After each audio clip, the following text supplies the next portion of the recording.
Bonjour à toutes et à tous et bienvenue dans ce webinaire très spécial consacré au lien mère-fille. Aujourd'hui, on va pouvoir discuter avec Bérangère et Emma et Marie-Claude et Améliane de leur lien qui s'est construit encore plus fort à travers la maladie et aussi le lien que Bérangère et Marie-Claude se sont liés il y a 10 ans quand elles ont appris leur maladie et qu'elles se sont rencontrées sur un groupe Facebook dédié à la NMOSD. Et donc, on va commencer la première partie avec le choc du diagnostic. Je vais poser à chaque fois des questions aux mamans, aux filles, puis au duo, et comme ça, on pourra un peu comprendre la réalité de chacune. Donc, la première question, ce sera pour les mamans, Bérangère et Marie-Claude, ce sera pour vous. Donc, comment avez-vous vécu l'annonce du diagnostic? Vas-y, Marie-Claude. Bien. Oui, donc moi, lorsqu'on m'a comme diagnostiqué, je m'attendais vraiment à un diagnostic de sclérose en plaques au départ. Quand on m'a parlé de neuromyélite optique, j'avais vraiment aucune idée c'était quoi, là. J'étais comme face à complètement l'inconnu. Beaucoup d'incompréhension. J'anticipais le futur, tu sais, c'est quoi les impacts que ça va avoir sur moi, cette maladie-là. Et je cherchais aussi des réponses, puis il y en avait alors très peu. Et j'ai découvert justement un groupe sur les réseaux sociaux consacré comme à la maladie. Et c'est là que j'ai fait la connaissance là, de d'autres patients atteints de neuromyélite optique, dont Bérangère. Et ça date d'il y a une dizaine d'années. Donc, on a pu avoir certaines réponses ensemble et se soutenir, ce qui a été là, très aidant là, pour ma part. Eh ben, comme Marie-Claude, moi, je m'attendais à une sclérose en plaques parce que j'avais des symptômes 13 ans auparavant. J'avais fait des poussées qui n'avaient pas été étiquetées à l'époque. Et donc, dans ma tête, j'avais une sclérose en plaques, c'était sûr. Et je travaillais en neuro à l'époque, donc je voyais bien que j'avais des troubles neurologiques, etc. Et ouais, un peu le choc quand on nous annonce une neuromyélite optique parce que bah, la première chose qu'on vous dit, c'est de ne pas aller sur Internet, bien sûr. Je suis allé sur Internet et je suis tombé sur un site qui donnait une espérance de vie à 5 ans. Et là, c'est un peu le coup de massue. Et puis après, en me posant, je me suis dit, attends, la première poussée, c'était il y a 13 ans. On est toujours là, visiblement. Donc, les infos, elles sont pas bonnes. Mais ouais, le choc, c'est que la sclérose en plaques, on sait qu'il y a quand même des traitements, qu'il y a quand même des solutions, entre guillemets, que la neuromyélite optique, on nous a dit, il n'y a rien, quoi. Enfin, on sait pas. On va vous donner un traitement, mais il marche pas trop mal, mais pas à 100%. Euh, on ne sait pas où on va, on sait pas ce qui va se passer, quoi. C'était ça, le choc, c'était, on ne sait pas où on va, quoi. Oui, parce que aussi, tu sais, il y a 10 ans, euh, c'était, autant que c'est encore une maladie rare, mais il y a 10 ans, c'était encore plus rare et méconnu. Donc, des traitements ciblés, pour nous, là, il n'y en existait pas. Donc, on était comme un petit peu plus dans des essais et erreurs avec certains traitements qui fonctionnent. Euh, donc, tu sais, On a Bérangère et moi, ouais, on a comme commencé un traitement qui est pas ciblé pour la maladie d'une façon exclusive, mais on a commencé comme un traitement, là, je veux dire, un petit peu avec un large spectre en même temps. Oui, Oui, puis on avait un peu l'impression que c'était l'apprenti chimiste, hein. C'était on va mettre celui-là de traitement, mais on n'est pas sûr. Du coup, sur le groupe avec Marie-Claire, avec Marie-Claude, oh là là, je suis fatiguée, pardon. Avec Marie-Claude, on s'est liés rapidement parce qu'on était au même stade à chaque fois. Quand on voyait les neurologues, c'était à quelques semaines oui, d'intervalle. Quand on faisait nos suivis, c'était tout le temps hyper rapproché. Donc, du coup, on se racontait qu'est-ce qu'ils t'ont dit à toi, qu'est-ce qu'ils m'ont, moi, ils m'ont dit ça, et toi, ils t'ont dit quoi.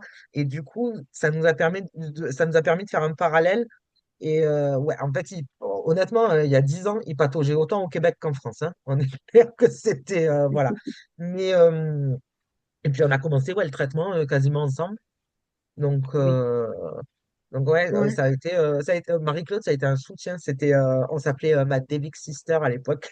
Oui, ben c'est ça, ça a toujours resté ça, Madovic Sister, Ouais, parce que on a vraiment eu là, comme un parcours là, similaire depuis le diagnostic.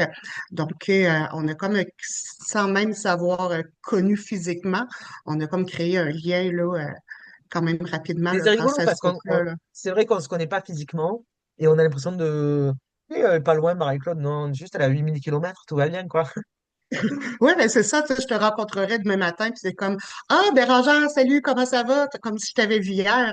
Donc, tu sais, c'est vraiment une chance que ce groupe-là, tu sais, a existé à ce moment-là de ma vie, de mon diagnostic, parce que tu te sens vraiment isolé, étant donné que, il y a presque personne. Moi, je pense que j'étais comme la septième personne au Québec à avoir comme ce diagnostic-là. Donc, tu es vraiment comme isolé et perdu. Donc, ça nous a permis de pouvoir justement comparer s'entraider puis se soutenir là, tu sais, face à toute notre incompréhension, là. Et c'est ce que j'allais dire, c'est qu'avec la maladie, on peut se sentir vraiment seul et au moins vous étiez deux avancés par papa. Et alors, je voulais savoir, alors, c'était quelle émotion vous... Parce que j'imagine que il y a eu beaucoup d'émotions qui ont dû émerger. Et donc, c'est de savoir un peu comment le gérer, comment vous avez pu le gérer, vous, à la maison, mais alors aussi entre vous avec Bérangère, j'imagine que ça a pu aussi aider, de pouvoir échanger avec quelqu'un qui est en train de vivre exactement la même chose au même moment. Tout à fait, parce que quand j'ai eu comme mon diagnostic, tu sais, je suis psychoéducatrice, donc je suis habituée d'entendre comme des termes médicaux et tout. Et j'avais aucune idée c'était quoi une neuromyélite optique, là. Quand mon neurologue comme, me donnait le diagnostic, c'est comme si j'étais devant une page blanche. Donc, j'avais un très grand sentiment d'incompréhension. Je me sentais vraiment impuissante. Qu'est-ce que je vais faire? J'ai pas de connaissances face à cette maladie-là. Il n'existe pas de traitement officiel. Donc, insécurité, incompréhension, sentiment d'impuissance assurément.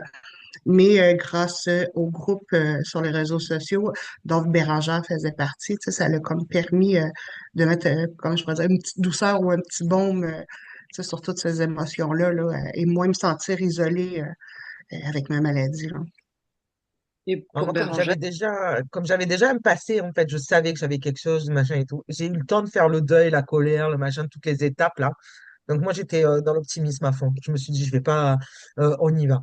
Voilà, ça a été compliqué au moment du diagnostic parce qu'on savait pas ce que j'avais et que il s'est greffé une autre histoire par-dessus parce qu'en fait, comme ils explorent les bas-fonds de ton corps, tu vois, ils tombent sur des trucs de fou et donc il y a d'autres choses qui ont pris le dessus et tout. Mais globalement, j'étais prête à encaisser un diagnostic, en fait. ah Donc, oui. du coup, il n'y a pas longtemps, là, en faisant des recherches sur le groupe, je suis tombé sur mon premier post, en fait. Mais je suis à fond, hein. La meuf, elle marche plus, mais j'étais au taquet, quoi. Donc, mais voilà, moi, j'étais prête déjà. Et du coup, quand Marie-Claude est arrivée, ça m'a permis, après, il y en a d'autres qui ont suivi, mais ça m'a permis d'être apte à lui tendre la main, à lui dire, allez, on y va, viens, on y va ensemble, et on est dans le même bateau, on y va. Voilà, ça Ah m'a oui. permis ce truc-là, mais voilà, moi, ça faisait. Ouais, j'ai eu le temps de faire le deuil et compagnie, quoi. En 13 ans, je pense que le déni, j'en ai beaucoup fait très longtemps, le déni, hein. Longue période. Et alors pour les filles, c'est à votre tour. Comment vous avez réagi quand vous avez appris que votre maman était malade? Emma, tu peux y aller. Ah, ok. Moi, ça a été un peu compliqué parce que j'étais super en colère. Et je crois que j'étais très triste aussi. En fait, j'avais un gros surplus d'émotions que j'avais pas du tout géré. Après, je pense que le fait d'avoir 12 ans à ce moment-là, j'avais pas le recul nécessaire aussi pour se dire, attends, viens, on se pose, viens, on réfléchit, viens, on relativise. Et ce qui s'est passé, c'est que quand ma mère, elle m'a annoncé son diagnostic, pareil, elle m'a dit ne va pas sur Internet. Qu'est-ce que j'ai fait? J'y suis allée et je suis tombée sur le même site qu'elle avec l'espérance de vie de 5 ans. Et moi, je me suis imaginé mais des scénarios plus macabres que les uns que les autres. Donc, ça a été hyper compliqué. Et, euh, et en fait, là où j'étais un peu bloquée, on va dire, c'est que j'avais plein de questions dans ma tête parce que je voyais bien qu'il y avait des choses que j'arrivais pas à comprendre. Donc, il y avait plein de choses dans ma tête. Je savais qu'il fallait que je demande, enfin, que je pose ces questions pour avoir des renseignements. Mais en fait, le truc, c'est que à part ma mère qui était hyper optimiste, on était tous un peu dépassés par le truc. Et en fait, je voulais pas embêter plus, en fait, avec mes questions. Donc, je me suis dit dans ma tête, mais en fait, non, mais tais-toi, fais comme si de rien n'était, et on verra après par la suite. Mais ça a été hyper compliqué. Après, ça a été beaucoup mieux parce que j'ai rencontré la neurologue de ma mère. J'ai vu aussi, T'as un peu pété un câble quand même, hein. ouais, j'ai un peu pété un câble, mais ça, je me rappelle absolument pas Mon cerveau a effacé ça de ma mémoire apparemment. Je me suis enfuie de cours parce que j'avais des amis en fait qui ont commencé à me poser des questions parce qu'ils voyaient bien que ma mère ça avait changé, elle marchait plus comme avant et je leur avais toujours expliqué mais j'étais quand même restée assez vague parce que je voulais pas trop en parler parce que en parler c'était aussi l'admettre et pour moi c'était un truc que je voulais pas admettre et apparemment on en a parlé en classe et je me suis enfuie de ma classe et j'en ai aucun souvenir. Je l'ai récupéré style 1 kilomètre plus bas. Son école, elle était perchée sur une colline, elle était en bas, elle marchait sous la pluie avec son cartable, comme ça. Donc je l'ai récupéré ce jour-là en me disant, mais enfin, qu'est-ce qui va pas? Et elle a explosé un peu en me disant, mais je suis inquiète, j'ai peur que tu meurs, machin et tout. Lolo. Et là, j'ai de la chance d'avoir été super bien suivie parce que j'ai appelé ma neurologue le lendemain et en fait, elle l'a reçu, ça s'est passé le lundi ou le mardi, elle l'a reçu le jeudi. Ça a été hyper vite. Tu sais que c'était un jeudi. Donc, elle a vu la psy, la neuropsy, machin et tout. Ils ont tout expliqué avec des jolis dessins, tout ça et tout. Ouais, mais c'est ça. Mais après, mais j'ai mis, en fait, au total, j'ai mis 2 ans avant d'exploser. C'est-à-dire Hum, que je suis restée 2 ans assez avec mes mythique, ouais. angoisses, dans mon coin, toute seule dans le noir, dans Et un moi, j'ai pas placard. vu, Et je l'ai pas capté qu'elle allait pas bien, je l'ai pas vu. ouais, mais J'ai parce pas que vu. j'ai tout fait pour pas que, justement, pas que ça se voit. Et c'était compliqué. Mais après, avec les explications de la neuro, de la psychologue aussi, ça a été mais beaucoup mieux. En fait, ça m'a débloqué. Et en fait, c'est là où je me suis dit, mais en fait, mais viens, on se prend pas la tête. En fait, tout va bien, elle est encore là. Donc, en fait, ça va. Et Mais ouais. ça a été compliqué au début. Mais je pense que mon jeune âge a aussi joué sur ce fait-là. Parce que je pense que si le diagnostic était tombé actuellement, maintenant j'ai 23 ans, je pense que je l'aurais mieux pris, entre guillemets, parce que ça reste quand même un diagnostic, c'est pas cool. Mais je pense que j'aurais eu plus de recul, plus de maturité aussi que ce moment-là à 12 ans. Mais bon, après, moi j'avais 12 ans, quoi. Donc, mais ouais, ça a été compliqué, mais au final, après 2 ans après, ça a été quand même plus simple et mieux, plus optimiste. Voilà.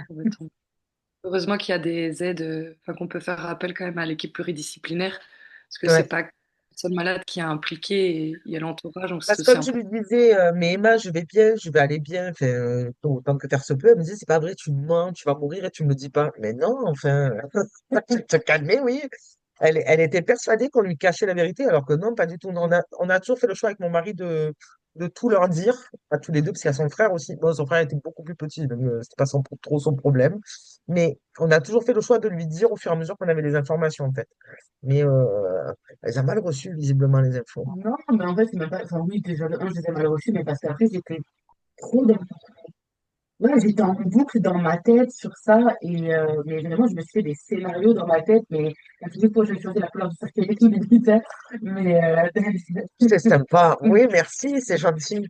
non, mais voilà, mais vraiment, c'était ça, ouais, c'était hyper compliqué. Donc, mais maintenant, ça va mieux. Pas du blanc, j'aime pas trop le blanc. Bah, c'est pas un mariage après, hein, mais alors, je te mettrai couleur prune si tu veux. Oui. Oui. Mais maintenant, ça va beaucoup mieux. Mais au début, ouais, c'était compliqué. Améliane, j'espère que tu es moins folle qu'Emma. Et justement, la question à Ah, je suis pas certaine. Mais moi, j'étais plus jeune qu'Emma. J'avais 7 8 ans quand tu as eu Ouais. ton diagnostic. Fait que c'est sûr que je comprenais pas tout ce qui se passait. Je savais que ma mère, elle allait pas bien, elle était plus capable de marcher, elle voyait plus d'un œil, mais je comprenais pas. Puis comme Emma, j'ai eu un peu un déni. Ça fait peut-être 1 an ou 2 que je parle de la maladie avec ma mère. C'est très, très récent, là. Très récent, mais avant, j'étais capable d'en parler à tout le monde sauf à elle. Je pense par peur de la blesser, en montrant que ça me blesse aussi. Fait Ouais, elle était comme vraiment petite, puis tu sais, c'était difficile de lui expliquer qu'est-ce qui se passait. Elle savait qu'il y avait quelque chose de grave qui est arrivé avec mes yeux, avec mes jambes. Par contre, moi, tu sais, je nommais, tu sais, que c'était comme un peu la sclérose en plaques, mais même la sclérose en plaques, tu sais, elle savait pas à 7 ans c'était quoi. Là, je lui disais, tu sais, pour faire rire, que j'avais des petites jambes folles, mais que à mes jambes folles, il leur fallait du temps et qu'elle allait comme ça se rétablir. Mais elle a que été dans le déni longtemps, là. Euh, ouais. ça fait pas longtemps que je suis capable d'en parler avec ma mère. J'étais capable d'en parler à n'importe qui, sauf toi. Donc, Ben ouais, l'important, c'est peut-être, que tu es effectivement, capable peut-être pour d'en pas lui faire parler, de là. peine, Ouais. pour pas lui faire de peine ou pour pas toi te faire de peine aussi en te disant je vais apprendre un Ouais. truc de. Je pense aussi, vu que je l'ai su jeune, en grandissant, j'ai pas posé de questions, fait que je comprenais pas plus parce que je posais pas de questions. Fait que je suis restée avec qu'est-ce que j'avais comme information à 7 ans. Puis j'ai Ouais. grandi avec ça. Puis même si j'essayais de lui en parler ou que je lui donnais des informations, là, il y avait vraiment comme une fermeture, là. Elle voulait rien savoir, là. Même j'ai appelé la psychologue de l'école pour lui demander est-ce que tu pourrais rencontrer, tu sais, Améliane, ça lui ferait du bien de parler, tu sais, je vois que c'est beaucoup pour elle. Puis, tu sais, avec moi, même si je suis dans le domaine de la psychologie, je n'étais pas capable de la faire parler. J'ai même essayé de la faire rencontrer une psychologue au privé. Après 2 rencontres, Améliane me dit, moi, je vais plus là, ça me donne absolument rien. Donc, elle était vraiment dans le déni, puis moi, ça m'inquiétait parce que je voyais qu'elle accumulait, tu sais. Puis je disais, tu as le droit, tu sais, d'être fâché contre la maladie, d'être en colère, tu sais, à cause de qu'est-ce que ça nous fait vivre. Mais c'est ça, ça fait un peu longtemps qu'elle est capable de le dire. Et qu'est-ce qui vous a marqué alors à ce moment-là? Je sais pas, parce que je me dis, si on est dans le déni, des fois on occulte un peu quelques. Comme Emma expliquait, il y a des choses, des fois, on oublie carrément parce que c'est des fois dur. Mais sinon, est-ce qu'il y a des choses qui vous ont marqué, soit de positif ou moins de positif, hein, comme. Moi, je me rappelle quand Emma, je lui disais par exemple, comme ça, tu fais quoi aujourd'hui? Je disais, bah, je vais à l'hôpital. Hop, elle se fermait comme un mur et, ah, style, elle partait. Voilà. Et, oh, ouais. Et, et je me disais, putain, elle s'en fout, en fait, de ce qui m'arrive, quoi. Enfin, elle s'en fout de ce qui se passe. Et en fait, non, c'était pas ça. En fait, les émotions qu'on a à ce moment-là et les ressentis qu'on a à ce moment-là, ils sont erronés. Et en fait, j'ai envie de dire aux mamans, aux papas qui sont diagnostiqués, euh, essayer de parler au maximum parce que souvent, ce qu'on ressent, on est à côté de la plaque, en fait. Ça marche pas.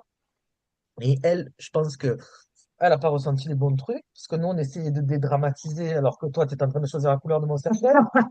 Non, mais en fait, j'avais super peur. Mais en fait, je sais pas si Ouais, mais c'était nous, on l'a pas de la vu. peur ou de la, ouais, mais parce que j'ai tout fait pour pas que ça se voit. Parce qu'en fait, j'étais vraiment, dans l'optique de me dire, mais en fait, n'embête pas les adultes. Reste, en fait, toi, seul dans ton coin. Et de toute façon, on verra plus tard. En fait, j'étais vraiment dans ce truc-là. Et j'ai continué comme ça pendant 2 ans. Mais maintenant, je rigole beaucoup, hein. Je suis très dans, je suis très dans la clownerie et tout. Mais après, un truc un peu qui m'a marqué, c'est qu'en fait, vu que j'arrivais pas à parler euh, de vive voix, ce que j'ai fait, c'est qu'à 12 ans, j'ai écrit une lettre, parce qu'à ce moment-là, tout passait beaucoup dans l'écriture. Et j'ai écrit une longue lettre, comme si je m'adressais à la maladie.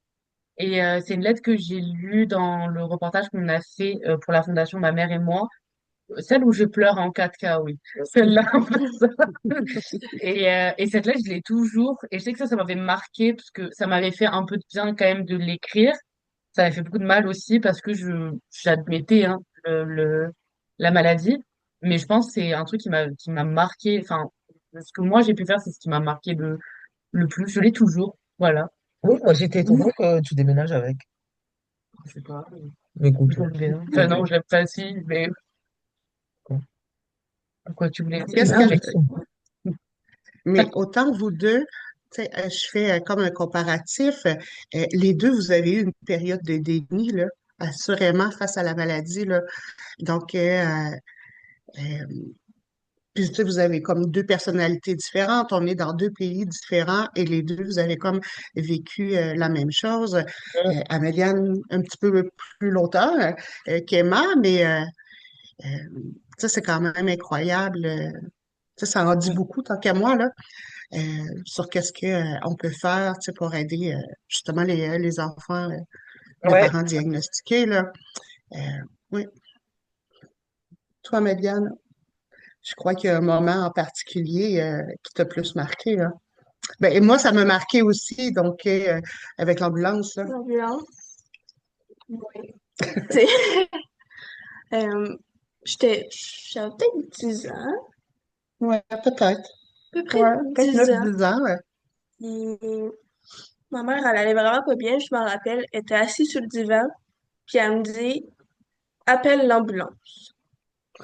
Juste pour mettre en contexte, tu sais, moi, puis, vu qu'on est immunosupprimés, tu sais, mes rhumes deviennent des grippes, des bronchites et en pneumonie, en Et bullée on s'en sort très plus, c'est rapidement. ça. Ben, c'est ça. Je sais que c'est pas le même virus entre le rhume et la bronchite, la pneumonie, mais c'est une façon comme d'expliquer que tout se dégrade rapidement. Donc, tu sais, je voyais que j'étais enrhumée et tout, mais comme ça, et la fièvre est embarquée, ne descendait plus, j'étais plus capable de me lever du sofa. Là, j'ai dit, là, Méliane, là, c'est l'ambulance, là, on n'a pas le choix, là. Mais elle était tout petite. Puis moi, je suis maman monoparentale, donc c'est comme, je sais que je dois partir en ambulance, mais j'ai ma fille que je peux pas laisser seule non plus, là. Puis les grands-parents répondaient pas non plus au téléphone. Fait que ça a été la voisine qui est venue. Ah oui. Ouais. Donc, elle est restée avec la voisine pendant que moi, je partais en ambulance. Et ça, t'en Oui. reparles souvent. Ah oui, Oui, tu puis m'étonnes. aussi que j'ai passé 1 ou 2 semaines chez mes grands-parents Ouais, pendant qu'elle était hospitalisée. Ça aussi, ça a été quand même dur. tout à fait. Ça a été comme un moment un petit peu plus marquant de la maladie, je crois, Mm. pour nous deux, là. Et autant pour moi, tu sais, de voir ta fille qui est là avec la voisine, puis que maman, tu sais, puis qui s'inquiète, puis toi, tu pars en ambulance, tu sais, là, je me sentais comme la personne, là, je me sentais J'imagine à peine. tellement coupable, là, puis j'en voulais à la maladie de faire vivre ça, tu sais, à ma fille. Euh, donc, ouais, non, Ouais, c'était moi, pas... je te comprends totalement parce que j'ai toujours refusé d'être hospitalisé quand j'allais pas bien et tout parce qu'il y avait et j'avais mon mari à la maison hein, qui pouvait les gérer, mais j'ai toujours refusé. Truc bête hein, d'aller en rééducation à temps plein, style pendant 3 mois. Mais c'est toujours hors de question parce que j'ai des enfants. Même si Emma maintenant elle est grande et elle a déménagé, enfin qu'elle a son appart étudiante. Et à Maxence, c'est hors de question que je le laisse. Je sais pas, mais je suis un peu débile avec ça. Mais, alors que lui, je Non, suis. non, mais je comprends aussi, cette fois-là, tu sais, j'avais comme cette fois-là, j'avais pas le choix d'être hospitalisée. Mais Je me oui, disais t'as pas même le plus, tu choix. sais, Mais j'étais comme à 40 degrés de fièvre, j'avais pas le choix. Mais toutes les autres fois, je me rappelle quand bon, j'ai commencé à avoir mes premiers symptômes de la maladie, ils voulaient me garder à l'hôpital justement pour faire ponction lombaire, IRM, tout ça. Puis non, et je marchais plus, là. Fait qu'elle disait, ben là, vous allez rester ici. Non, vous allez me donner des rendez-vous en externe, là. Moi, je retourne à la maison, là. C'est sûr, là. Donc, je comprends très bien que moi aussi, c'est la seule fois que j'ai accepté d'être hospitalisée. t'as pas le Parce que, choix. Moi, mais je comprends ta ouais, douleur, parce que c'est une vraie douleur pour une maman de devoir laisser son gamin parce que t'es mm, malade, quoi. Voilà. Et ben, l'hiver dernier, je suis tombé malade, là. J'ai eu 41 de fièvre. J'ai rien compris à ma vie. Et le médecin arrive comme un fou un soir avec plein de piqûres entre les fesses. Tu sais, je vais vous piquer, tu vois. Et puis il me dit, je vais vous faire hospitaliser. Et là, j'étais à moitié comateuse dans mon lit. Je dis, ah, jamais! C'est hors de question. Voilà. Mais j'imagine la douleur de devoir laisser ta fille. Mais voilà, quoi. Donc, Ah ouais, vraiment j'aurais pas eu le choix. On m'aurait forcé, hein, il n'y a pas de souci. Mais ouais, j'imagine la douleur, quoi. Bah, je me permets d'enchaîner sur la prochaine question parce que c'est un peu en lien. Justement, j'imagine à peine comment on doit se sentir impuissant en tant que maman et de devoir gérer, parce il y a pas que soi, il y a les autres, mais c'est comment vous avez géré alors les premiers jours ou les premières semaines. Et alors, ça c'est un peu comme vous le souhaitez, soit à partir du diagnostic, soit quand vous avez les premières poussées, parce que justement, on n'a pas le choix, c'est pas nous qui décidons, c'est la maladie. Et donc, il faut savoir prendre soin de soi et en même temps continuer à prendre soin de ses filles, de ses enfants. Alors, Euh, paradoxalement, c'est La quand j'ai eu le question, elle est diagnostic. pour toutes les quatre. Donc, c'est en tant que fille et en tant que maman, bah, comment vous avez fait Ce que je disais, c'est que paradoxalement, au moment où j'ai eu le diagnostic, c'est là où ça a commencé à aller mieux, parce que j'ai été traité, en fait. Donc, ce qui a été compliqué, c'est les 6 mois avant le diagnostic où on ne savait pas ce que j'avais, on ne savait pas ce qui se passait, où le médecin, il t'envoie pas voir les bonnes personnes, où on te dit n'importe quoi, un coup c'est à droite, un coup c'est à gauche, un coup. Et toi, tu leur dis non, mais il y a un problème. Mais non, il n'y a pas de problème, tout va bien. Ben non, tout va pas bien. Quand j'arrive même plus à descendre de ma voiture ou que je tombe dans la rue et que je peux pas me relever, il y a un problème. Donc, en fait, c'est en amont que ça n'a pas été. Et en fait, je crois que je me suis. Comme j'arrivais plus, naturellement, Emma, elle m'a aidé en fait, à la maison. C'est-à-dire que quand elle rentrait de l'école, elle n'allait pas écouter de la musique et machin. Elle m'aidait avant. Et après, elle avait sa vie d'ado. Mais d'abord, il y avait le côté maison avec maman, quoi. Il y avait des choses que j'arrivais plus les derniers temps, là, c'était le mois de novembre, moi, où c'était le pire, quoi. J'arrivais même plus à me lever du canapé, un truc de fou. Là, ça a été très, très dur parce que bah, mon mari travaillait la journée, moi, je travaillais le soir. J'allais travailler, soit je me reposais parce que j'allais travailler, soit je me reposais parce que j'avais travaillé. Enfin, c'était une période, c'était un peu l'enfer, ouais. Et c'est Emma qui m'a secondé énormément. Naturellement, ça s'est fait en fait. Ouais, le ménage, la petite c'est très pour moi, Non, mais mais bon. même en dehors de ça, Maxence qui commençait à aller au primaire, les cours, c'était compliqué. Et, des choses qui se sont faites naturellement. Emma elle a pris le relais un peu bon gré mal gré, j'ai Très envie de dire. malgré. Non, mais ouais, Ah, je sais pas. Moi, c'était hyper naturel, en fait, de faire ça. En fait, tellement naturel que j'ai même pas.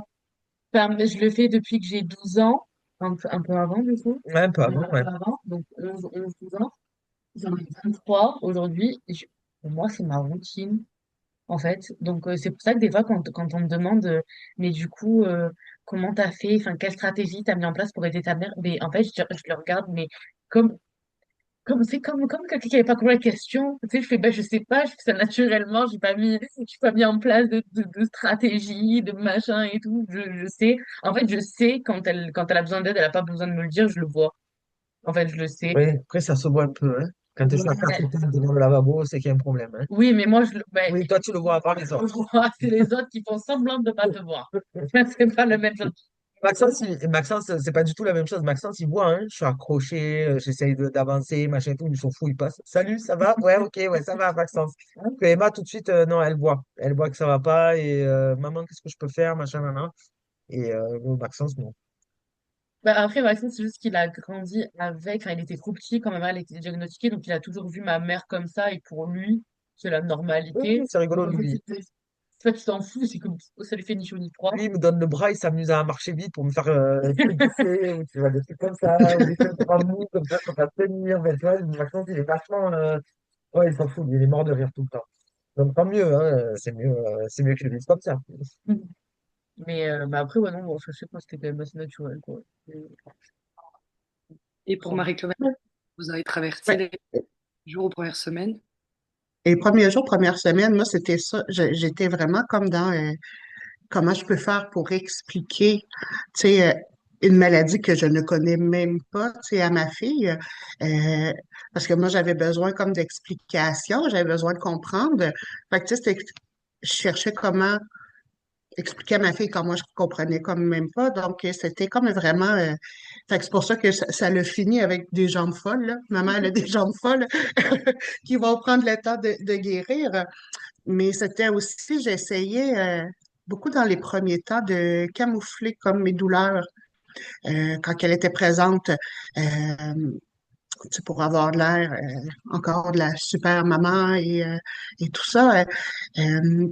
Puis pour qu'il y ait le moins d'impact possible, tu sais, chez Améliane.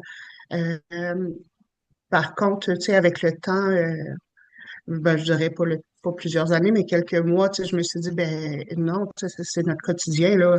Arrête de te forcer ou d'essayer de camoufler tu sais, tes douleurs. Tu sais, la maladie est là pour rester. Puis Améliane, tu sais, va être là dans ton quotidien aussi. Donc moi, c'est un petit peu comme ça qu'au départ, là, je l'ai comme euh, traversé, que j'avais besoin comme vraiment de recherche de réponses et comment l'expliquer à ma fille. Mais aussi, on avait besoin, tu sais, de se sécuriser une et l'autre. Comme je sais que Améliane elle venait toujours se coller sur maman quand elle arrivait de l'école. Oui. Qu'est-ce que tu recherchais, tu sais, dans le fait de te coller ou quoi que ce soit? Mais je pense de la sécurité. Savoir que ma mère est encore là, puis qu'elle ben, elle va bien. C'est un grand mot, là, mais qu'elle est correcte. D'être d'accord à côté de moi. Et c'est un nouvel équilibre qui se crée en fait avec le diagnostic. Oui, Dans toute la famille, c'est un oui, bouleversement et tout le monde trouve ah, moi aussi j'ai mal au dos là. Et tout le monde trouve son petit équilibre. Voilà, ça prend un peu de temps. oui. Et Oui, je me ça prend quelques temps, assurément, mais c'est ça, c'est comme là, moi, je me dis, ben, ça donne rien de camoufler mes symptômes. Ça veut pas dire de se plaindre toute la journée non plus, mais c'est ça. Et de se rassurer une et l'autre, je crois qu'on en avait besoin à ce moment-là, là. C'est ça. C'est de resserrer les liens. Vraiment, on a besoin de resserrer nos liens entre nous Oui, et de se dire, allez, on est plus fort. Si on est bien tous serrés, collés l'un à l'autre, on va avancer, on va ben, mieux avancer oui, et ce sera plus facile, ouais. Et je me oui, puis tu demande, sais, oh, oui, pardon, pardon. je me demandais sur que vous créez des liens et vu que vous parliez quand même beaucoup sur Marie-Claude et Bérangère de loin, est-ce que ça c'était aussi un des sujets que vous abordiez ou vous abordiez vraiment plus au niveau de la maladie? Le fait de comment gérer avec les enfants, crois comment qu'on en a parler de parlé la... une fois parce que justement, j'avais mis un post sur notre groupe, le groupe NMOSD Mogad, et on en avait parlé parce que j'avais mis un post en me disant Emma va pas bien, machin, nana. Et, mais on n'a jamais creusé, je pense. Parce que c'est un peu un sujet tabou aussi de se dire que son enfant il va pas bien et que c'est pas que c'est notre faute parce qu'on y est pour rien, mais indirectement, oui, c'est notre faute en fait. C'est compliqué à gérer. Moi, j'ai eu beaucoup de mal avec ça. Je m'en suis voulu énormément. Et du coup, j'étais contente quand elle a appris à se moquer de moi et avoir autant d'autodérision en fait de se moquer d'elle, de se moquer de moi. En fait, moi, ça me soulage quand elle se moque de moi. En fait, je me dis, c'est bon, elle le vit bien et ça le fait. Bon, elle se moque, elle le vit très, très bien, visiblement, parce qu'elle se moque beaucoup. Voilà, allez, c'est dans ton jardin Oui, d'équilibre, allez, oui, calme-toi, oui, tranquille, oui, oui. c'est aussi la seule pour toi. Non, ça, c'est ça la menace quand tu fais ça, que tu me tiens là en me disant, je suis la seule pour toi, c'est un peu menaçant. Mais C'est non, pas. c'est l'amour mère-fille. Ouais. Non, mais vraiment, on culpabilise un peu de les avoir mis mal, nos enfants, parce qu'on n'est pas là pour ça. Et on se dit, mince, il y a un truc qui va pas. Mais je sais pas si avec Marie-Claude, on en a parlé. Comme je perds un peu la Ben, boule. ouais, non, ensemble, je me rappelle pas aussi ça a été fait, ça Euh, a été fait comme d'une façon superficielle, peut-être. Je sais que j'en ai parlé comme avec, je pense à deux autres personnes justement sur le groupe, mais ensemble, là, plus ou moins, je crois. Mais, tu sais, assurément que on savait que ça avait des impacts là, chez nos filles. Là. Ça, tu sais, nos filles avaient, bon, quelques années de différence, mais euh, c'est sûr qu'on sait que ça a des impacts chez les enfants, là. mais en fait, sur le groupe, moi, j'avais pas l'impression qu'il y ait beaucoup de mamans. Non. Tu vois, en fait, elles avaient des enfants, mais toutes grands. Allez, enfin, toutes grands, je crois que c'est pas français. Tous grands, en fait, à l'époque. Il n'y avait que nous qui avons des pitchouns, là, des tout petits, quoi. Mais sinon, euh, Natacha, sa fille, était déjà plus grande. Elle avait 16 17 ans. Mais pareil, Natacha, quand elle est tombée malade, pareil, sa fille, elle était toute petite aussi. Mais on a évoqué l'idée de temps en temps, mais on n'a jamais. C'est peut-être un webinaire à faire ça pour les aidants. Et de parler. Les enfants, il n'y en a pas des masses en fait. Les mamans qui avaient des enfants de notre âge, il n'y en avait pas des masses. Oui, en effet. Ben, j'en connais une autre, mais c'est plus, c'est le contraire, c'est l'enfant comme qui est atteint Ouais, on a beaucoup de ça. de Des la mode, mamans. mais ouais, moi j'en ai comme connu une aux États-Unis. Tu sais, que j'ai donné un coup de main qui ont comme un enfant du même âge. Mais à ce moment-là, au début, là, et de un, c'était très méconnu, il y avait très peu de petites personnes diagnostiquées. Donc, assurément que en étant très rare, c'était très rare aussi de retrouver un autre maman avec un enfant comme du même âge. Donc, Là, c'est chouette mais aussi, plus d'échanger. Et comme vous avez souvent parlé toutes les deux de la culpabilité ou des fois de faire subir ça, bah, ça montre aussi que malheureusement, bah, tout le monde le ressent et c'est légitime de le ressentir et pourtant, c'est pas de votre faute pour autant. Donc, enfin, vous me dites l'inverse, mais au moins, ça vous permet de vous sentir un peu plus unis et moins seul dans tout ça, quoi. C'est vrai. le fait, parce que le sentiment de culpabilité est assurément là, là. Même si on sait que c'est pas de notre faute, on a le sentiment de culpabilité. Il faut se parler parfois, c'est pas de notre faute. Mais oui, tu sais, on reste unis tu sais, face à Oui, tout ça, là. moi, j'ai beaucoup, je culpabilise toujours beaucoup. Par exemple, Emma, elle avait 12 ans, c'est l'âge où on va faire les boutiques avec sa fille. Ou non, non, nous, on faisait les boutiques sur Internet, on recevait les colis, elle essayait, je renvoyais ce qui allait pas. Enfin, voilà, c'était rare. Ou alors, on faisait un magasin. Je disais, allez, ok, on va à tel endroit, mais je savais que je pouvais faire qu'un seul magasin parce qu'il était de l'autre côté du truc là. C'était une galère sans nom pour y aller. Et par exemple, Maxence, Emma, quand elle était petite, je l'emmenais dans tous les parcs. On a fait tous les parcs de Marseille à l'époque. Et Maxence, non, je l'emmenais pas au parc. Et du coup, Maxence, il est hyper, hyper casanier. Et je me dis, c'est à cause de moi, en fait. C'est parce que je lui ai pas appris à sortir, à, à faire plein de choses. Alors que Emma, je l'emmenais partout. On allait au restaurant, on allait au parc, on allait balader, on allait faire les magasins et tout. Que Maxence, non, du coup. J'ai pas du tout le même vécu avec Maxence qu'avec Emma. Et ça me ronge de pas avoir eu que Maxence, en fait, il n'ait pas eu ça. Que j'ai pas pu emmener Maxence dans tous les parcs, que j'ai pas pu. Ouais, je l'emmenais à la plage pour écrire, machin. Mais j'ai pas fait autant de choses avec Maxence qu'avec Emma. Mais lui, quand j'en parle avec lui, il s'en fout. Il me dit, oh, mais moi, tout va bien. Voilà. Mais ouais, je me dis que s'il est autant casanier et qu'il est bien dans son coin, c'est un peu à cause de moi, ouais. Ouais, ben, le sentiment de culpabilité arrive rapidement, là. Euh, parce qu'on n'est plus capable de faire de vélo, impensable d'embarquer sur un vélo, ou du patin à glace, ou du ski de fond, ou quoi que ce soit. Et puis là, tu te sens coupable de dire, hey, tu sais, on le sait que l'activité physique, c'est important, là, mais je peux plus en faire aucun avec ma fille, là. La seule qui restait, c'était comme la piscine, là, parce que j'avais pas de douleur dans la piscine. Mais sinon, je me sentais tellement une mauvaise mère, là, pour être capable de C'est ça. l'accompagner, là. Mais Euh, j'y allais avec ma grand-mère. oui, écoute, j'ai une mère en super forme, là, extraordinaire. C'est la plus en forme de toute la famille. Et elle a 71, 72, mamie. Et là, quand que je me sentais trop coupable, j'appelais mamie à la rescousse. Mamie, est-ce que tu pourrais aller faire du patin avec Améliane, s'il vous plaît, ou aller faire du ski avec Améliane? Ou je me rappelle aussi, tu voulais faire du ski alpin, là. Je faisais du ski alpin avant, maintenant, tu sais, j'en fais plus. Assurément. Juste monter dans le télésiège serait toute une histoire. Mais j'y allais, je disais, ben, invite-toi une amie. Donc, tu sais, c'était comme le compromis pour enlever mon sentiment de culpabilité. Et je restais dans le tour 5 heures pendant qu'elle faisait du ski avec son amie. Donc, tu sais, on trouve certains compromis pour essayer d'enlever notre sentiment de culpabilité. C'est assurément, mais C'est c'est pas super quand même évident, là. Mais j'avais la même le- stratégie que toi. J'appelais mes parents en leur disant, oh, mes parents, ils avaient une maison dans les Alpes, donc j'envoyais les enfants en fait dans les Alpes parce que je savais qu'ils allaient faire du vélo, qu'ils allaient balader, qu'ils allaient patauger dans la rivière, machin et tout, et des choses que moi je pouvais plus assurer quoi. Oui, ben, je comprends. Puis, tu sais, moi, les amis à la maison, là, il n'y a jamais eu aucune limite, là. Parce que je me disais, tu sais, c'est des choses, tu sais, qu'ils vont faire ensemble que moi, je peux pas faire.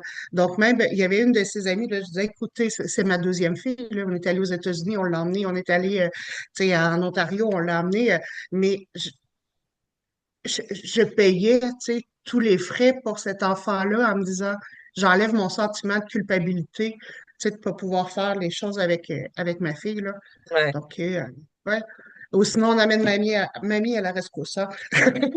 Euh, En fait, là, on je- remarque aussi que tu vois, les t'as temps des sadiques, toi. et toujours Ah, de vous le patin à glace, réinventer. je rêverais de pouvoir faire du patin à glace. Ah, c'est Ça sûr. m'avait donné une idée. Et là, on va nous pousser sur du patin à glace. Ouais, sinon, Mais on peut faire de la luge aussi. Parce que même moi, le patin à glace, j'en ai fait. Bon, on dirait un bébé girafe qui s'est débarqué pour la première fois, quoi, mais... en tout cas, merci beaucoup pour le partage pour cette première partie. Donc, si vous voulez, on peut passer à la deuxième. On va parler un peu plus du quotidien et comment la relation s'est transformée, et comment vous avez fait pour vivre d'une autre façon, mais ça ne veut pas dire moins bien, mais de se réinventer et de toujours se réadapter. Donc la partie 2 abordera le quotidien réinventé, où ma question c'est avez-vous trouvé un équilibre entre autonomie, aide et respect du rythme de chacune? Et alors on peut commencer avec Marie-Claude et Améliane qui veut répondre. Oui, je pense que malgré tout, on a réussi là, à trouver un équilibre. Euh, on s'est adapté comme à la maladie. Tu sais, malheureusement, tu sais, ça fait partie de notre quotidien. Mais tu sais, aussi avec un certain recul, je peux dire que ça a eu quand même un impact positif, tu sais, sur la force de notre lien une et l'autre. Donc,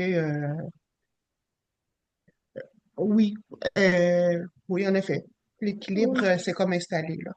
c'est rendu notre quotidien que j'aide ma mère avec les tâches de la maison.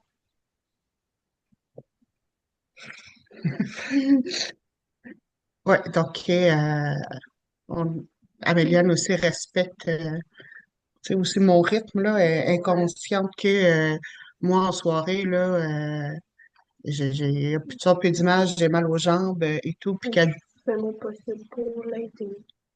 oui, ou pas trop me demander avant que tu aies ta voiture, là, tu sais, les transports.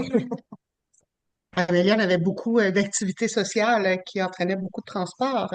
Donc, ça a été très, très raisonnable, là. Je savais qu'après 9 heures, il y avait plus de chances que j'aille un transport. Mm, mm. D'accord. Et pour Bérangère et Emma? Ouais, je crois qu'on a trouvé un équilibre au fil du temps. Ouais. Moi, par contre, j'avais pas pitié quand il fallait que j'aille la chercher en soirée. Excuse-moi. Excuse-moi, hein. Attends. Non, après, j'avais un rythme particulier parce que moi, comme je travaillais de nuit, donc j'étais couché très, très, très, très tard.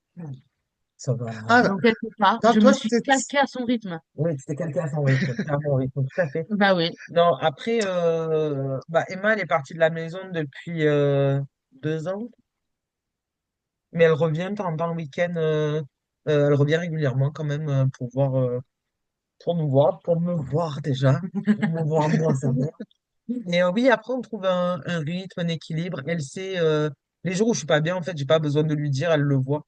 Elle voit quand, voilà, aujourd'hui c'est un jour sans. Je suis bonne à rien, ne me parlez pas. Et elle prend, ah ben tiens, elle me dit, tiens, si on faisait ça à manger aujourd'hui, et hop, elle fait à manger. Et ça, c'est trop bien, ça, c'est super pratique. ça serait plaisant, ça, par exemple, la nourriture, que tu vois quand je vais pas bien et que tu veux en faire. Moi, ma fille, elle ne fait pas à manger. Ou sinon, ça va être des choses congelées, Non, faites parce que nous, rapidement. nous, comme on aime bien se mettre à table, forcément, elle sait faire à manger, quoi, tu vois, voilà. Nous, voilà. Non, non, on a trouvé notre équilibre. J'essaye de pas empiéter sur sa vie. Mais par exemple, quand je descends, maintenant qu'on habite sur Toulouse, quand je descends à l'hôpital, donc moi je suis à 1 heure de l'hôpital, quand je descends, j'en profite, je vais la voir. C'est un petit peu devenu le petit rituel. Elle me rejoint à l'hôpital, on fait la consultation avec le médecin. Le médecin il me dit on va faire le test de marche. Je lui dis non parce que je vais balader avec ma fille. Ah d'accord. Donc du coup, ça fait longtemps qu'il m'a pas fait les tests de marche, mais parce que c'est le petit rituel, je retrouve Emma, on va manger ensemble, on fait un truc. On essaye de. Ouais, j'espère que j'ai pas trop empiété sur ta vie quand tu es à la maison. Non, ça va, Voilà. c'est ok. C'est Non, ok. pas trop. Non, mais tu sais, genre, moi, je vois pas ça comme un empiètement ou quoi que ce soit. Enfin, je sais qu'on m'a déjà posé la question de me demander si c'était pas un peu trop lourd, un peu trop envahissant, des fois. Mais en fait, moi, je le ressens pas du tout comme ça. En fait, ça fait tellement partie de mon quotidien que pour moi, c'est ma normalité. Et que c'est limite. bizarre quand je dois pas faire un truc ou quoi, mais On dirait qu'elle fait des trucs toute la journée, ça va quand même. alors attends, non, parce que s'il faut faire le listing de tout ce qu'on fait aujourd'hui, elle m'a demandé, elle m'a dit, tiens, on va laver les placards. Elle ne le fait jamais. Ça me fait pour ça qu'il faut le faire de temps en temps. Mais après, enfin, je Ah, sais pas, non, moi, ça fait tellement partie de mon quotidien, en fait, que ouais, c'est mon équilibre. Ah ouais. On voit Oui, vraiment dans vos réponses que la maladie n'a pas effacé votre lien, mais plutôt qu'elle l'a transformé. Ça, c'est très beau. Donc, on peut oui, peut-être pas. ben, même ça le renforcit. Tu sais, ouais. tu sais, assurément qu'on aurait un super bon lien ensemble, là, si c'était pas de la maladie, mais je crois qu'avec la maladie, ça nous a comme procuré une sensibilité à l'égard de l'une de l'autre, puis ça a vraiment fait comme un lien exceptionnel. Puis je pense que c'est de la même chose aussi du côté de Bérangère puis Emma, C'est sûr. qu'on a comme vraiment... ouais. Ben voilà, Oui, oui, c'est ça. justement, Ça a renforcé ce lien qu'on avait déjà de base et ça l'a rendu un peu fusionnel, un peu. Je sais que si je l'ai pas au téléphone pendant 3 jours, en général, elle a pas un savon, quoi. Enfin, Ouais. voilà, qu'est-ce qui se passe? Non, mais je sais que des fois, le week-end, vu que je me couche enfin, très tôt, même limite, parce que là, on est plus sur du tard, on est sur du tôt. Donc, je me lève très tard. Je sais que je vais mon téléphone en son au maximum parce que je sais qu'elle va m'appeler et qu'il faut que je vais entendre parce que sinon, si je l'entends pas, je la rappelle dans 6 heures, elle va croire que je suis morte, elle va débarquer chez moi. Ah oui, moi, je suis un Je mets leader, le hein, je son, viens. je mets le son à fond. on va justement ce que la maladie a révélé de plus fort entre vous, si vous voulez bien. Et donc là, ce sera vraiment de la force du lien mère-fille. Donc ma première question par rapport à ça, c'est qu'avez-vous découvert l'une de l'autre à travers cette épreuve? Moi, sur ma mère, j'ai découvert que elle baisse pas les bras, qu'elle est très persévérante. Oui, Oui. Oui. ouais, puis tu sais, j'ai aussi découvert que, tu sais, au fil des années que la maladie c'est comme passé, ma fille, tu sais, est vraiment extraordinaire, là. Elle a une capacité, une résilience, tu sais, face à la maladie, tu sais, qui est assurément là. Puis ça fait aussi que c'est quelqu'un de très sensible. Bon, sensible, ça peut avoir ses forces et ses limites, mais dans ça de force, c'est qu'elle elle est très sensible à l'autre. Elle veut faire comme un domaine social là, à l'université et tout. Sauf que aussi d'un autre côté, des fois, elle prend tout très personnel, mais c'est des choses comme à travailler, mais elle sait assurément que ça développe une résilience et une force extraordinaire là, ouais, pour les enfants, là. Et Je pour pense vous, Emma, que, je pense que j'admire sa. Ah, je sais pas comment dire, mais quand j'ai besoin d'elle, elle est là, quoi. Quand il y a quelque chose, elle est là. Je peux compter sur elle, mais tout le temps, quoi. Tu es mignonne. Tu es très mignonne. Non, moi, je pensais que c'était ton optimisme. J'étais tout le temps optimiste. Et enfin, même quand t'as eu ton diagnostic, t'étais la seule optimiste. Et on était tous effondrés, entre guillemets, à côté, alors que ça aurait été plus légitime. Mais c'est le fait que, ouais, enfin, tu fais jamais les bras. Non, mais j'étais contente parce que j'avais une étiquette, Ouais, j'avais quelque chose. oui, oui. Mais enfin, t'es quelqu'un de hyper optimiste, quoi. Et tu restes, même si t'es malade et que t'as quand même besoin qu'on t'aide et tout, tu restes quand même sensible aux autres et t'es quand même prête à aider aussi, quoi. Le nombre, ben, par exemple, quand il fallait venir me chercher en soirée, par exemple, même si t'étais fatigué, t'étais quand même là. Donc, même si physiquement t'étais plus diminué qu'avant, enfin, oula, même si physiquement tu es plus diminué maintenant qu'avant, t'as quand même gardé cette volonté de vouloir aider les autres. Et puis, ça te Je fout, quoi. compense. Ouais, non, mais, euh, mais enfin, je sais pas, moi, c'est ça que j'admire chez toi. Voilà. Oh, Ton altruisme, ton optimisme. oh là. d'accord. Une anecdote, un moment clé ou un geste qui symbolise votre complicité? Ben, moi, je crois que notre complicité se voit quand même là, tu sais, rapidement par plusieurs personnes. Euh, Par contre, le fait que lorsque la Sumira Fondation a demandé à venir faire comme un genre de documentaire vidéo, tu sais, sur ma vie avec la maladie et tout. Assurément, étant donné, tu sais, qu'on vit les deux ensemble, elle allait être impliquée. Puis là, je me dis, oh, Amélia n'aime pas beaucoup ça, ces choses-là. Et tout de suite, elle a dit oui, là. Tu sais, elle le faisait, oui, pour sa mère, mais elle le faisait également euh, pour, euh, pour pouvoir aider les autres, tu sais, que ça pouvait avoir comme un impact. Donc, tu sais, j'étais comme tellement fière, puis ça me prouvait que notre lien était important justement pour qu'elle accepte, tu sais, de faire cette vidéo-là. Et aussi, tu sais, récemment, Amélie elle est devenue ambassadrice également là, pour la Sumera Fondation. Fait que, tu sais, je me dis, tu sais, wow, là.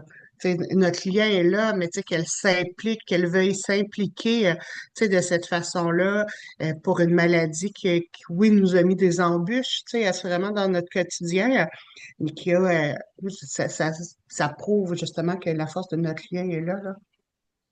Puis je pense comme geste démontre, Oui, qui nous démontre. mais je sais pas qu'est-ce que tu veux dire. Je dis oui, mais je présume. Et, ma mère, elle voulait se faire tatouer Stay Strong.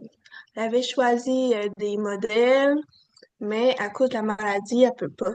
Ben, c'est pas que je peux pas, c'est que, tu sais, dans le fond, mon neurologue ne me conseillait pas de me faire tatouer. Puis, tu sais, j'avais toujours mal à ma jambe droite. Fait que là, je dis, je vais me faire, tu sais, tatouer Stay Strong sur ma jambe droite qui fait mal. Et j'avais tout choisi, là, l'écriture, le modèle, tout ça. Puis là, ben, finalement, j'ai mis comme ça un petit peu de côté. Mais puis ça fait longtemps, là. Ça fait comme 6 7 ans. Mais Amélia, elle avait comme gardé le modèle d'écriture. Et voici ce qu'elle a fait. Je me l'ai fait tatouer Ah, sur les côtes. Donc, elle a pris mon Stay Strong, la même écriture et tout, puis elle se l'est fait tatouer sur elle. Donc, quand elle m'a dit ça, ben, et d'ailleurs, j'étais très fâchée parce que je voulais pas qu'elle se fasse tatouer. Mais après, après avoir été fâchée parce qu'elle s'est fait tatouer, j'ai comme fait comme, oh wow, quand même, tu sais, c'est parlant. Bon, en tout cas, c'est parlant pour moi, c'est oui, parlant oui. pour elle. Puis, je trouvais ça. Malgré le fait que j'étais fâchée, je trouvais que le symbole, tu sais, était très significatif, très beau, là. C'est super chouette, ouais. Et ben, Est-ce que tu veux j'allais nous dire. le montrer? Non? Pourquoi tu veux pas nous le montrer? C'est vraiment. Vous les côtes ici, là. Vous auriez droit. Regardez si c'est Mais pour moi, j'allais dire pareil, en fait, quand elle m'a dit je vais m'investir avec toi dans la fondation, ah, je me suis dit, ouah, elle déchire cette petite, quoi. Et puis, et ouais, donc, c'était juste après avoir tourné le reportage, je crois, je me rappelle plus. Et ouais, cette bête-là, elle devait avoir 17 18 ans. Et j'étais super fier d'elle, qu'elle s'investisse. Et on a fait plein de choses pour la fondation ensemble. Et c'est cool. Et je suis très contente que maintenant, elle arrive à parler de ma maladie, de comment elle l'a vécu, et qu'elle arrive à rassurer un peu. Là, elle fait des webinaires en ce moment avec les accompagnants. Et je trouve ça chouette, en fait, qu'elle soit investie comme ça. Pareil, ça me touche beaucoup. Et en anecdote, beaucoup de fou rire. Énormément de fou rire, parce que nous, on marche beaucoup à l'humour. On marche beaucoup, on est limite satirique et beaucoup de fou rire, des situations cocasses, euh, et voilà, où je tombe, où il m'arrive des anecdotes et elle rigole, elle me ramasse jamais. Tu mens, C'est-à-dire que tu mens. ouais, je mens, ça doit être ça. Je te ramasse toujours. Ouais, mais d'abord, tu me prends en photo et tu ris. Bah évidemment, Voilà. bah, bien sûr. Mais c'est ce qui fait notre force aussi, c'est notre façon de fonctionner. Donc, Maxence se moque de moi aussi, c'est notre façon de fonctionner. Donc, voilà, je suis très, très fier de mes enfants. Emma, est-ce que tu veux Ah. rajouter quelque chose? Non, mais en fait, je suis ma mère aussi. On fonctionne beaucoup sur l'humour. Et puis parce qu'en fait, c'est beaucoup plus simple plutôt que de se lamenter, entre guillemets. Mais ouais, dans l'humour, en fait, ça résume toute notre relation. Tout est basé sur de l'humour. Elle passe sa vie à se moquer de moi. C'est pareil, mais c'est toujours dans la bienveillance. Et c'est plus être taquin entre nous deux que vraiment de la méchanceté ou quoi. Pas du tout, c'est pas le but. Mais, mais ouais, non, j'ai plein de fous rires avec ma mère où voilà, elle tombe et ça me fait rire, ou elle se lève, elle a la jambe qui tremble, je rigole. C'est que des trucs comme ça, mais c'est jamais méchant. C'est juste, ça permet de dédramatiser la chose, en fait. En fait, c'est ça, c'est désacraliser les symptômes de la maladie en disant, mon Dieu, t'as vu, elle a du mal à se lever. Oui, elle a du mal à se lever, on est mort de rire, on s'en fout en fait. Voilà, c'est des trucs, ouais, vraiment de dédramatiser vos symptômes, n'hésitez pas, quoi. Le nombre de fois, on en a parlé avec Marie-Claude, j'ai une vessie hyperactive, j'ai fait pipi dans des endroits improbables, des jardinières dans la rue, quoi. Moi, j'ai peur de rien, quoi. Et, Confirme! et, et bah ouais, ça reste des moments où on arrive, quoi. Voilà, donc, Ouais, maintenant, même chose de l'autre côté, les histoires urinaires, là, oui. écoute, je crois qu'autant Emma puis Améliane pourraient en parler très longuement, et nous aussi, mais tu sais, ça prouve que nous aussi, c'est des fous rires, là. Ou Améliane, elle est là comme, oh non, pas encore, maman, pas encore. Elle était sur le bord de la rue, Voilà. peu importe où, parce que, mais tu sais, ça vient que, ben, ça renforce aussi comme notre lien, tu sais, de pouvoir comme justement en rire, ouais. Ouais, En tout c'est cas, ça. vos histoires touchent vraiment et je trouve que ça donne de l'espoir. Et donc, j'aimerais bien qu'on finisse ce webinaire sur les messages que vous pourriez donner à celles et ceux qui vivent un peu les mêmes situations. Parce que à travers vous, on remarque quand même que on peut être à l'autre bout du monde, être au Canada, en France ou n'importe où, le lien, il ne se démet pas et au contraire, il se transforme, il se renforce.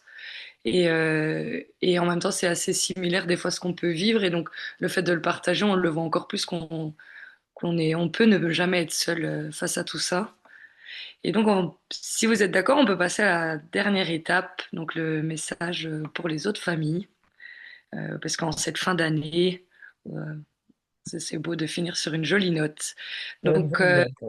et vous, à une famille où la mère, on pourrait dire le père aussi, mais étant donné que vous êtes des mamans, je pense que le plus beau, ce serait de répondre vous en tant que maman euh, qui vient d'être diagnostiquée. Donc, que diriez-vous à une famille où la mère vient d'être diagnostiquée?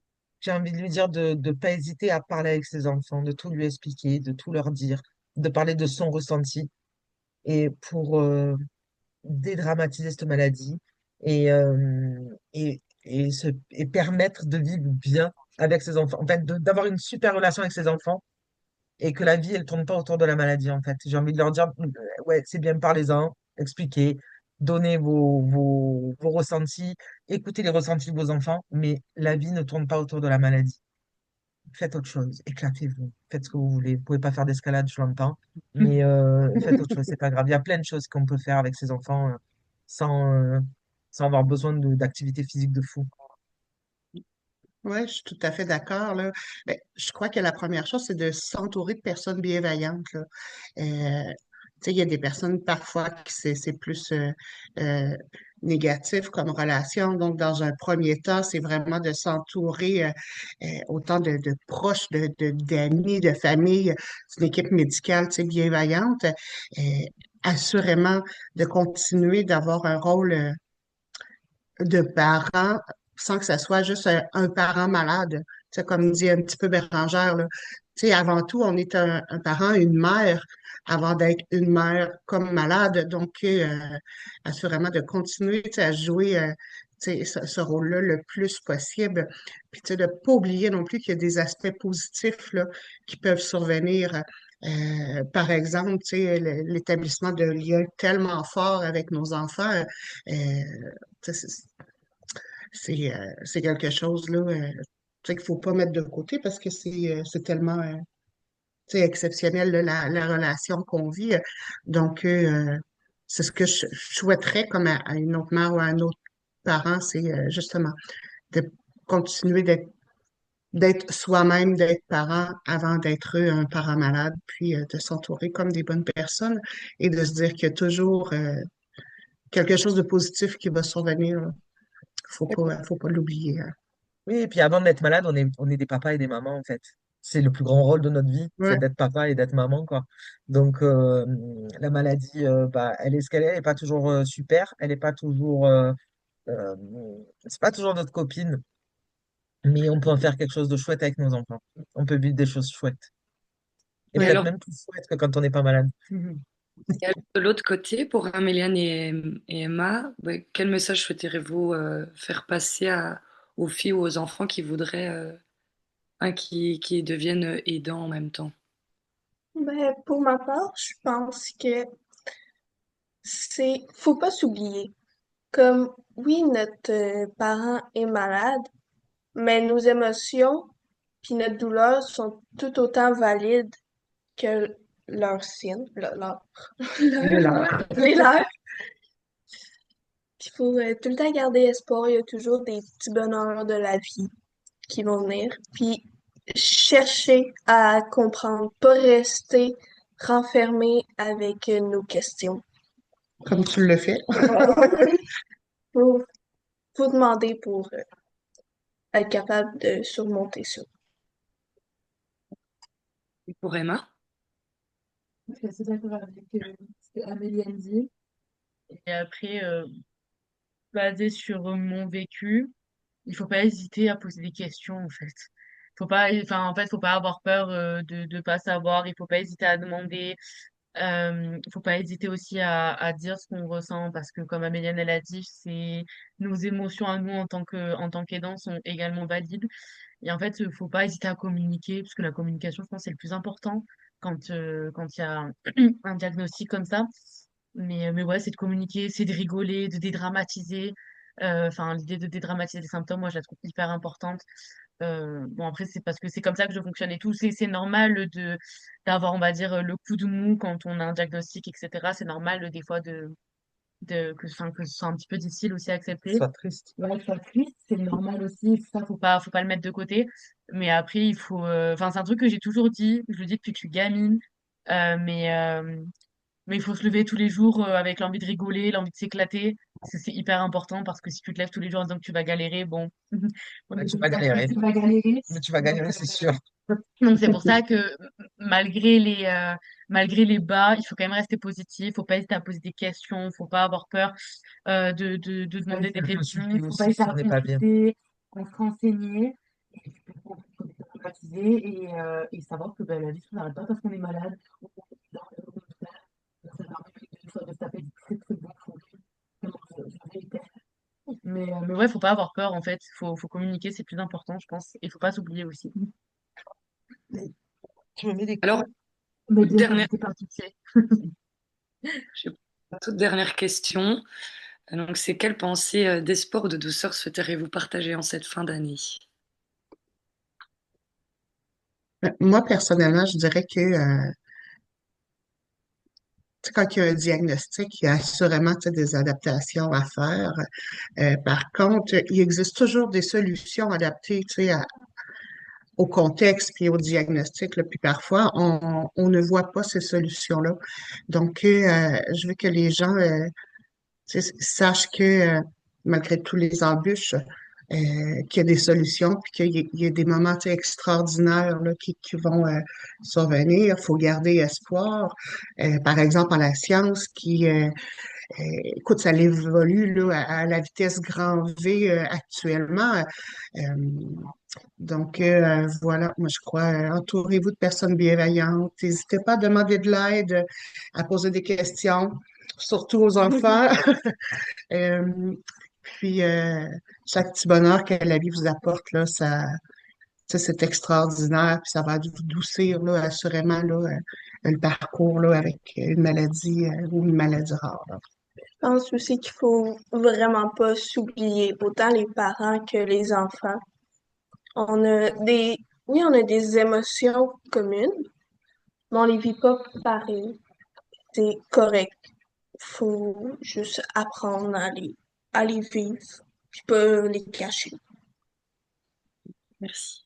Et pour Bérangère et Emma, votre petite... Mais que dire derrière Marie-Claude et Améliane? Pareil, positif, en cette fin d'année, à fond, mangez des gâteaux, mangez du chocolat, faites-vous plaisir, profitez de vos proches, dites-vous que vous vous aimez, serrez-vous dans vos bras, et, euh, et puis voilà.